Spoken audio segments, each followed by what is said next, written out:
Congratulations. You've unlocked the first ever, I don't know, go live, all apologies, horse shit. I don't know. I was just looking at a lot of the headlines that have been showing up this week, and it's a lot of familiar names. A lot of jerk offs are in the news, and I couldn't wait till Sunday to talk about it. So it's going to be a bit of a different kind of episode based on that. I don't have Joe, I don't have Ed, so it's probably going to be a shit show. But so many people are stepping in shit that I wanted to come on here and talk about it. Maybe the least of them, maybe not the least interesting, but somebody that's not a staple of this show. We have a lot of people that we hope to hear from, like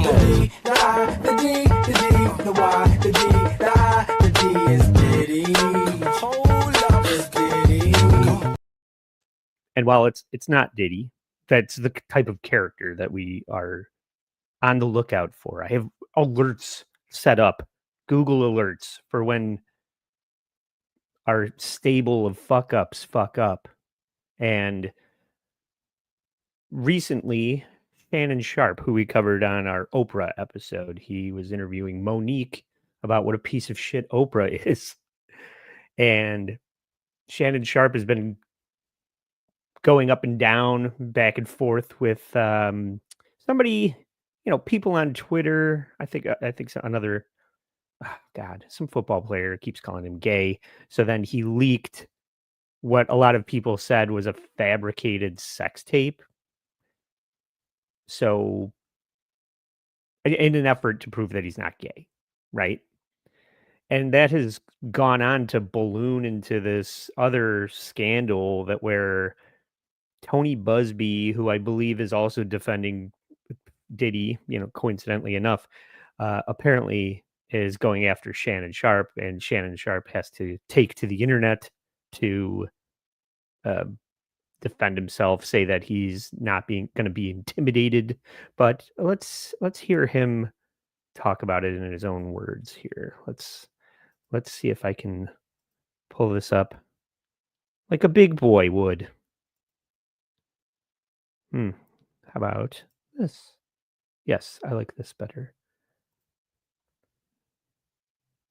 And volume and play.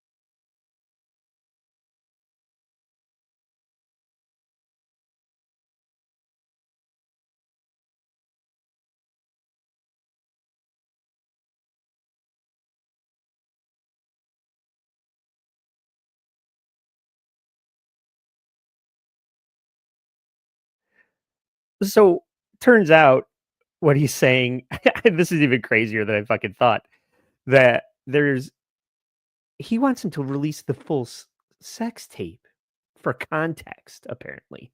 I assume it sounds like what he's saying is that Tony Busby has hired a honeypot to record Shannon Sharpe in a compromising situation with the intent of extorting money out of him.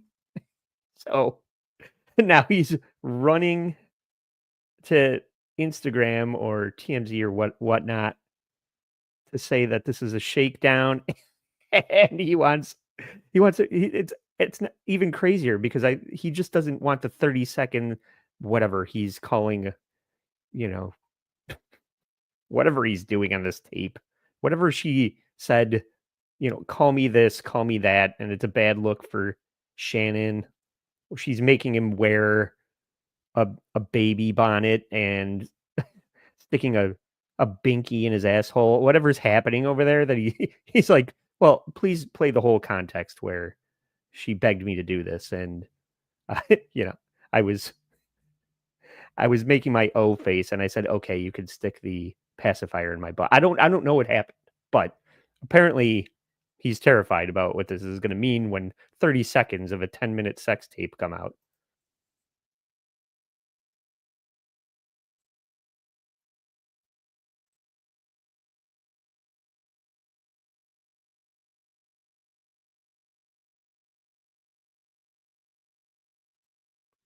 Alright. Well, at least he loves me, and he loves some paid prostitute hired by Tony Busby, apparently. So he's going through it. Shannon Sharpe is, it seems like there's no shortage of, controversy around this guy. I don't really know much about his career or anything, but I do know that we covered him at one point, so I had to bring that one up. And in addition to that, our good friend, our international correspondent, New Girl, sent me this other piece, Update. and where I think it was the first episode, possibly, that she was ever on. New Girl.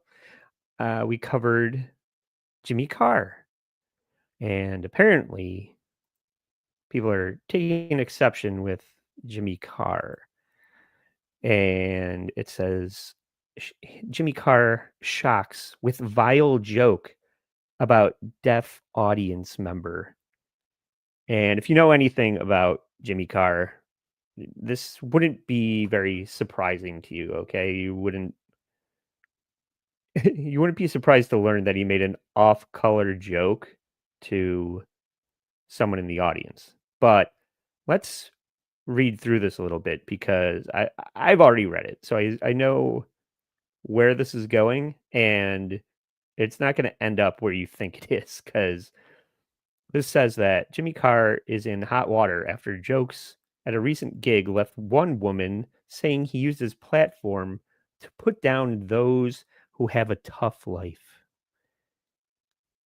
But isn't that what everybody does? We all are doing that. I mean, especially in the universe that I roll in, we are making light of our problems to deal with them. And it's just part of life and part of being a comedian. This guy, it's what he does for a living. It's like if you were surprised that Ricky Gervais made a roast joke at the Oscars, you go to this guy's show and you sit in the front the way this woman is sitting in the front, and you're gonna take some heat because this says that the woman, Carly Allen, who's 44, um, she's a deaf woman, and she was sitting up front, and she says, I hoped he was at least a decent guy who would move on knowing I was deaf.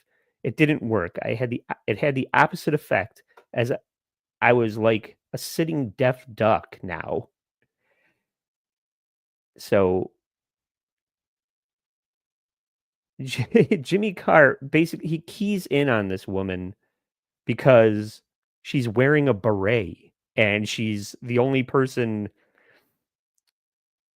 she's the only person there for the interpreter, right?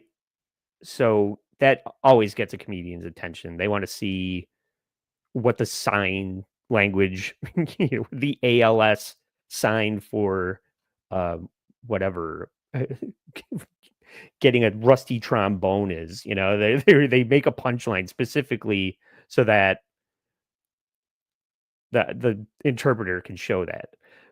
So that gets his attention, and then he realizes that the deaf woman is wearing a beret.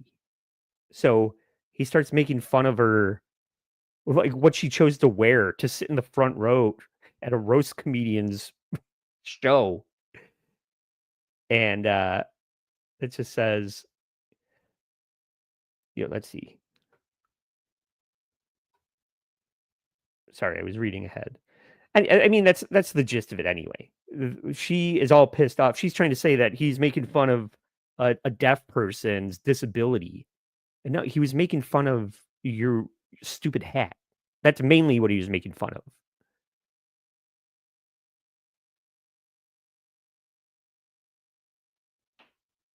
I'm trying to find the joke. Whatever. Okay, yeah. He asked her if she was calling for backup from the French resistance when she started getting upset about him making fun of her. And he said, "You can make fun of you can say anything about deaf people because they can't hear you."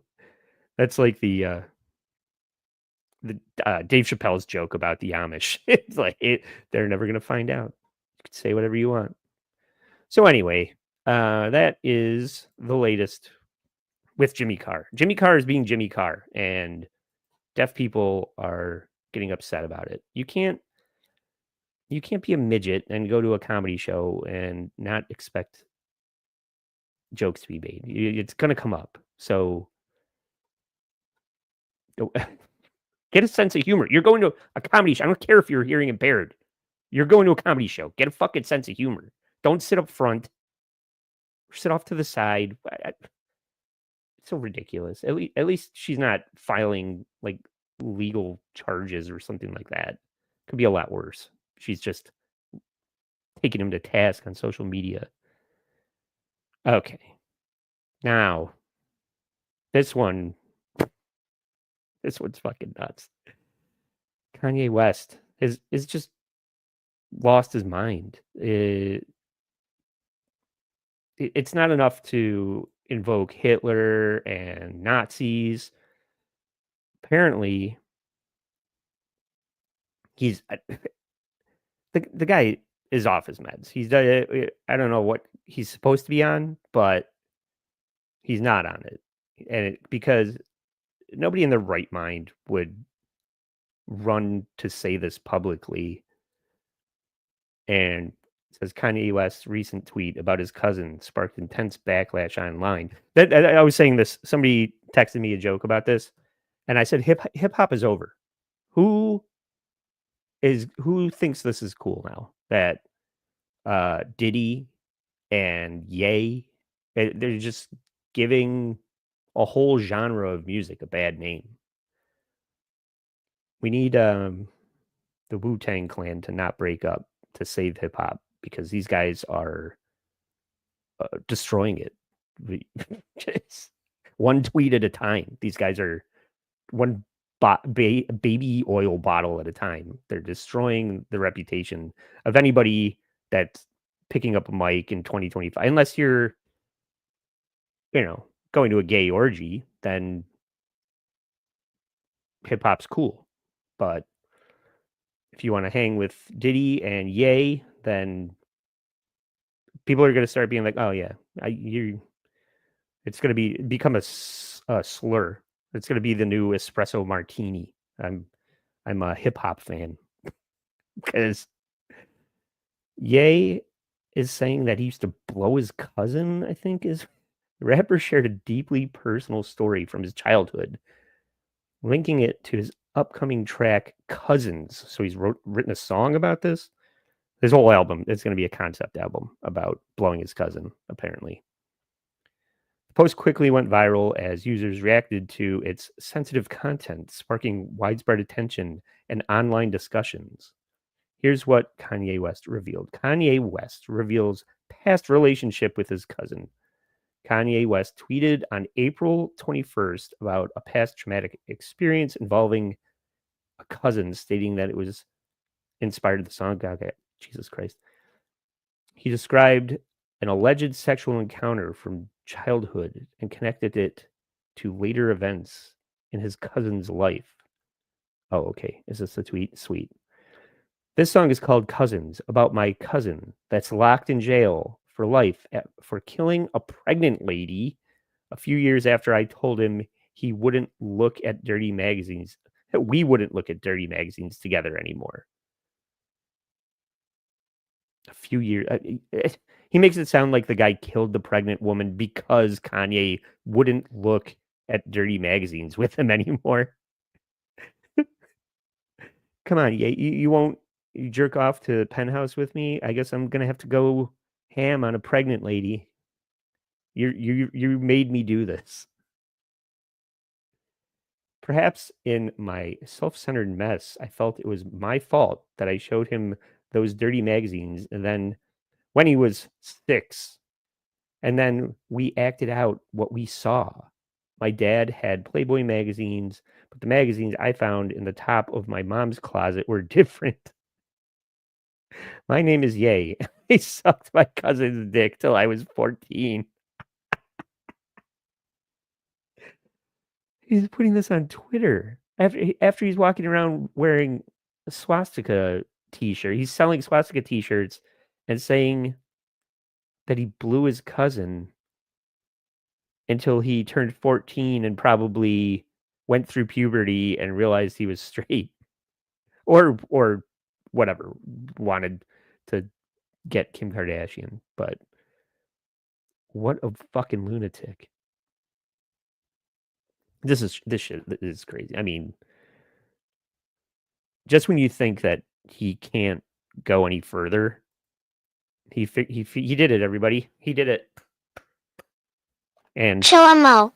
way to blow your 6-year-old cousin for 8 years. Jesus. What? The guy needs to be in a rubber room, for fuck's sake.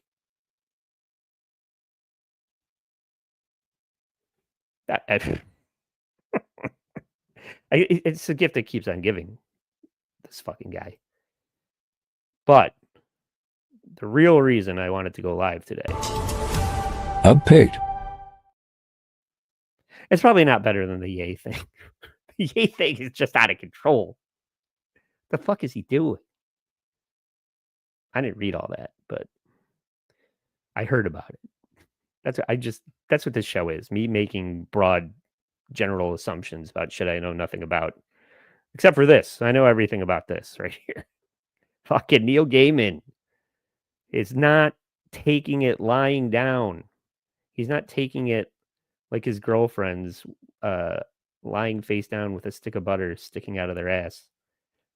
We covered this on our master breakdown on It's Behind the Wall on Patreon. I think a lot of our free, if you join for free, I shared a lot of the episodes, the first 5 or so, about this. So it's probably in there. But this Caroline Wallner used to be Neil's property manager. You know, he's jet setting all over the world. So he needs somebody to keep an eye on things. And Woodstock, New York, not very far from me, only like 2.5, 3 hours away. And when he's not doing nothing in Woodstock, there's fucking nothing there. I don't know. It just must be an estate in the woods, because I've been to Woodstock. It's like an airfield and industrial parks and not a lot going on. But Neil's also got a house in fucking New Zealand and a house in London and a house in LA, and we all know he's pimping all over the world. I don't have Joe's drops, but he's a fucking man. And this woman was paying her rent with blowjobs, you know. And the stories from the Masters breakdown, most of them, they have audio of the women saying that they were on board with everything that they did, and just retroactively in hindsight, oh, I didn't end up Mrs. Gaiman, so now I'm going to try and say that the guy was a piece of shit because he asked me if I liked it rough, and I said yes. But this Caroline Wallner woman was his property manager when she was married. The marriage didn't work out. She was a fledgling pottery maker, whatever. She was like Demi Moore in Ghost, making lopsided ashtrays when she wasn't mowing Neil's lawn. And Neil does what Neil does and propositioned her for sex, and he's in an open marriage, and he decided that, you know, kind of like Lewinsky style. It's like and Schwarzenegger. It's like, well, you're here, and I'd like a blowjob. Do you wanna apply for the job? I'm already paying you for the other stuff. Do you wanna take on this task as well? And I don't know what their arrangement was. To hear her tell it now, she was she didn't want to lose what she had, so he was exerting power over her. This is maybe the most uh, on target sexual assault or harassment or whatever you want to say out of that whole pod series. There's 4 or 5 stories. This is the only one that seemingly has merit, but he paid her a large sum of money and turned over part of the property. She like I guess when he left Woodstock, if he's still there or something, he sold this house to her. He said, I don't know if she was threatening to file charges or he. I think she said she didn't want to blow him anymore, so he uh, said, "Well, then you don't have a job anymore." And she said, "Well, I'm going to sue you." And he said, "I'll give you $275,000 and uh you sign this NDA. I give you 275K and we call it quits." And she said, "Sure," and took the money and pissed it all away. And none of the other people that are involved in that story got paid out 275K. The woman who's currently suing him, that this is in the news about, like that's why this is in the news. The first woman from the series, I can't remember the names off the top of my head. I'm not fucking that into the story. I mean, I'm huge into the story. I just don't remember the fucking woman's name off the top of my head. She didn't get shit. I think she worked for him for like 2 weeks or 2 months or something like that, and she got stiffed. She didn't get paid out at all. So she's suing him primarily for 2 months' pay is really what she's probably going to end up getting, because on top of everything else, she there's multiple voicemails of her saying that she loves him and she misses him, and she's mainly mad that they're not together. So that's beside the point. That woman that's suing him now didn't make any money. She certainly didn't get $275,000 that this woman got. And now that this pod series about these other women that don't have a leg to stand on has come out, she is breaking her NDA, Caroline Wallner, so that she can. Well, she already broke it. She broke it when she did the Master series. By doing that, she violated her NDA. And now that Neil's being sued by this other person, he's got to mitigate all of the allegations. And one of the steps towards, making his case, I'm sure this is all coming from his lawyer, because Neil's the first person to be like, "Oh, you had a rough time. Like, I'm sorry that you don't think of our sexual encounter fondly, um, and you're saying that you had to go through therapy because of it." So he paid out the last woman from the story uh, that was recording him without his knowledge because of the fucking producers of Master. She's like, "Oh, I had to spend X amount of dollars on therapy," and he's like, I'll pay for your therapy. I've got Good Omens 3, season 3 that they the other thing." Everybody's just like, Neil's done. It's canceled. And all the projects are put on hold. But now suddenly, Sandman 2 is on deck. Good Omens 3 is back on track. So some industry insiders or those industry insiders' lawyers are projecting that Neil Gaiman is going to be just fine, based on probably listening to Master, because anybody that listens to it is like, Neil it's not Neil's fault. Team Neil. I might live to regret saying that. However, this Caroline, I don't think the movie Coraline is based on this woman, but He gave her the $270K.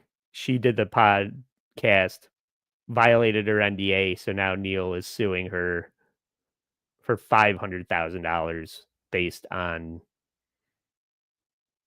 the damages that he's going to suffer. I mean, that's not even a lot for Neil. I guess it's a lot for Caroline Wallner to afford, is why that dollar amount is there. But it's less than double what he paid her out for before she violated the NDA. And I'm sure that money's all got. That's the other thing about the podcast. Please subscribe to All Apologies Podcast, Patreon, to hear all of the clips and the voicemails and the full story. But I think it was the last episode, they all start coming together to rally the cause. Mainly, it's just the shitty producers of the podcast bringing all of these alleged victims together to show some kind of like solidarity.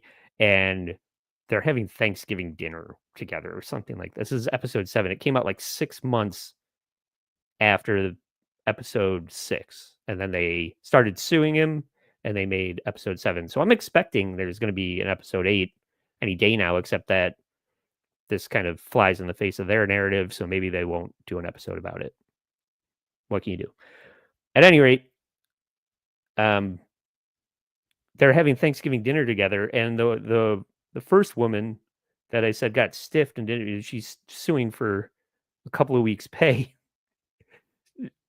She's like, "Oh yeah, I mean, I went through all this headache and heartache and ass ache from dating Neil, and I got nothing to show for it." And this fucking asshole is like, "Oh, I know, can you believe it? Like, we're all broke over here." Like, she has like none of this money is left. She pissed it all away.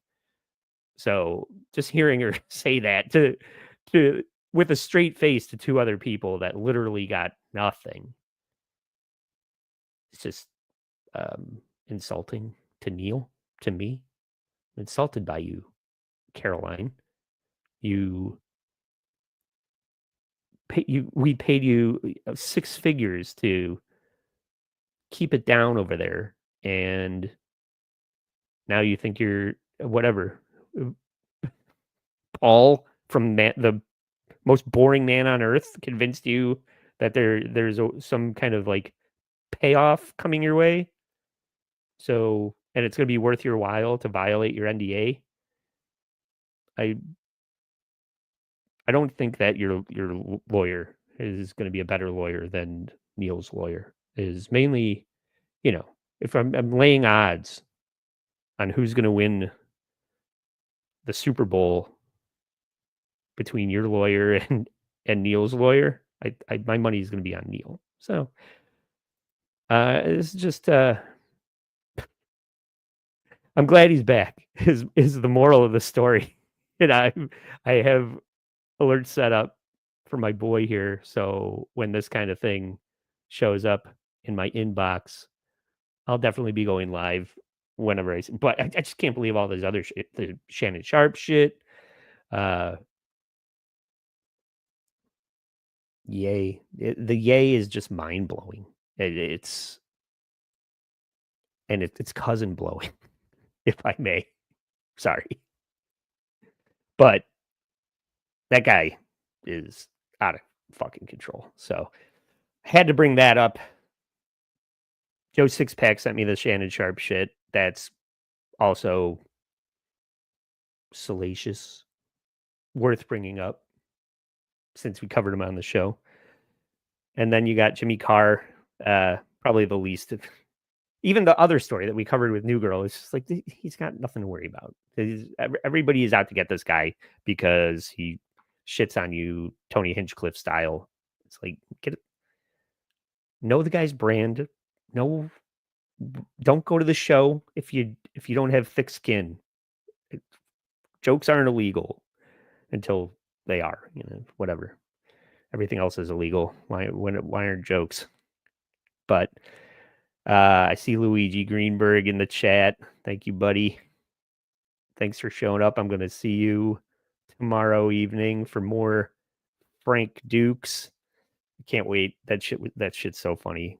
If you guys aren't aware of Frank Dukes from Bloodsport, he's the guy Jean-Claude Van Damme plays in that movie, and he's a total fucking liar. Impossible statistics, impossible scenarios of a teenage boy being, championed as a ninja. But I was just on the last one, and we had so much fun. We barely scratched the surface, and I can't wait to talk about that some more tomorrow at 7. And then we got Hackamania coming up in just a couple of weeks. I'm very much looking forward to that. Boston, WATP Live, not long after that, June 21st with the Dick Show.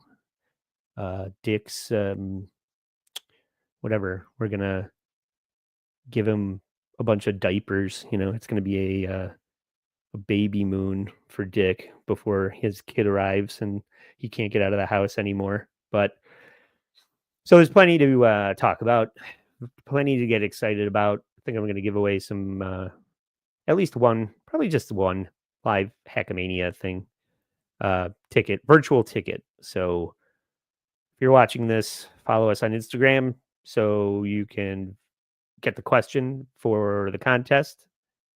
And then you go to allapologiespodcast.com where you enter your answer and your contact information. People don't want to give away their answer, but I can't send you the pass to Hackamania unless I have your email. So you put in your email, you put in your answer, you get entered to win free ticket to Hackamania. It's worth every penny because it costs you nothing. It cost me $30. But I want your information. I want to steal your idea. No, I'm just kidding. I'm just trying to fucking drive awareness to the show, everybody. Just trying to put on a good show over here. What are we talking about? But if you really want to see a good show, tune into Skeptical Robot tomorrow at 7. I'll be on there with Luigi and Corndiff. Be talking Frank Dukes. Hi, new girl. It's past your bedtime. Why are you still up? We were just talking about Jimmy Carr. Jimmy Carr called a deaf woman wearing a beret a bunch of mean names, and she took to the internet to scold him. But you sent me that. Why am I telling you? You already know. All right. Well, I know you just showed up. I should just send you the link, but I was just wrapping up, and now you're here. What's a guy to do? Anyway, and you're gonna be on. New Girl's gonna be on in 2 weeks with a very special guest, a long overdue guest. I'm not going to say anything because if I do, it might not work out. That's the worst thing you could do is tease something that doesn't happen. Or put on a Simpsons trivia game and it actually does happen. It doesn't work out. At any rate, thank you for checking this out. New Girl, I'll talk to you soon. Luigi, if you're still watching, I'll see you tomorrow. To everybody else that watches this in the future, stay sorry.